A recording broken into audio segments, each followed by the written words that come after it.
Abatuuze ku kyalo Nakibanga mu ggombolola y'e Busimbi Mityana baguddewo ekigo bwe bakizudde nti omusamize gwe baleeta okusiga okulula ebintu byebayita amayembe talina kye yabakolera oluvanyuma lw'okuddamu okubatabaala nga bibookera ebintu.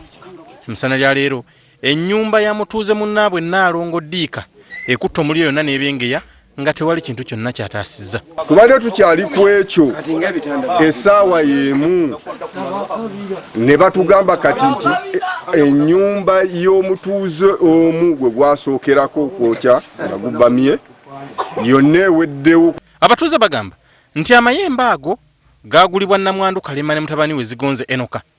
Kyokka bano beegaana nti ebintu bino tebalina kye babimanyiiko ekyawaliriza nno Zigonze okudduka ne ku kyalo olw'okutya okumugajambula. Ye maama yamanyi ebyo byayogera naye nze sina kyemmanyi. Wano n'abatuuze bategeerezza nti bo batuuse okudduka ku kyalo kubanga embeera eno tebakyagisobola ey'ebintu byabwe okwonoonekanga buli lukya nga mpaawo kikolebwa. Omuliro gukwata gwokka. Omuliro mayembe ge gagusindika ssebo teri kigusindika kirala.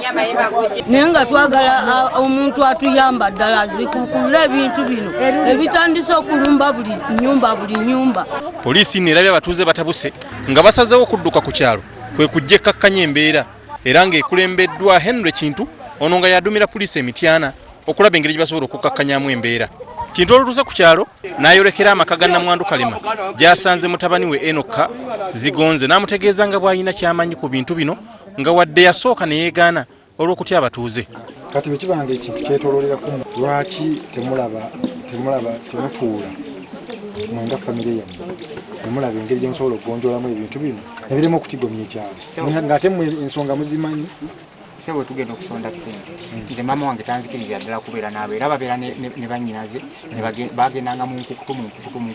Tukyale tutya amagezi okulaba nti tumalawo embeera eno kubanga embeera etuleetedde obunkenge. Poliisi ebalabudde okwewala okutabula ekitundu era n'ebasaba basale mangu amagezi okuzzayo ebintu byabwe gye babijja ng'obuzibu bunaakweyongera. Kati abakakiiko ne bakufuna omunnaabwe omu kubanga